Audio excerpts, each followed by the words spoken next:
12ஆம் வீட்டுக்குடையவன் 7, 8, 9ஆம் வீட்டுக்குடையவன். 9க்கும் 12க்கும் உடையவன் குரு. அந்த 9ஆம் வீட்டுக்குடையவன் குரு அப்படிங்கிறதுனால 7ஆம் வீடு நமக்கு வந்து சுக்கிரனுடைய வீடு. இந்த 3ஐயும் வைத்து பார்க்கும்போது குருவனுடைய பார்வை நமக்கு இருந்ததுன்னா 7ஆம் வீட்டுக்கோ அல்லது சூரியனுக்கோ, சூரியன் இருக்கும் இடத்திற்கோ சூரியனோடு சம்பந்தப்பட்டு இருந்ததுன்னா சூரிய தசையில் நாம் நினைத்த காரியம் நடக்கும். 2 காரியங்கள் மெயினா ஒரு லைஃப் அப்படின்னு எடுத்துட்டோம்னா, ஒன்று மேரேஜ், இன்னொன்னு பதவி. அதாவது பதவி அப்படின்னா உத்தியோகம் அப்படின்னு எடுத்துக்கலாம், அல்லது பிசினஸ்.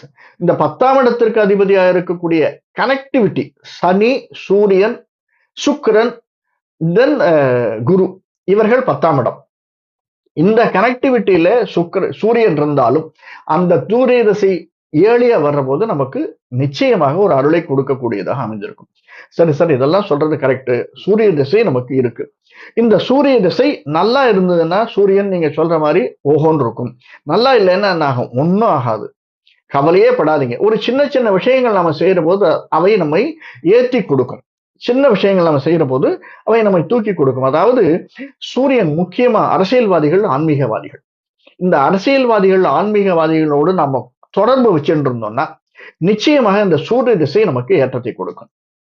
இப்ப கிருத்திகை அப்படின்னு எடுத்துட்டோம்னா, கிருத்திகை முதல்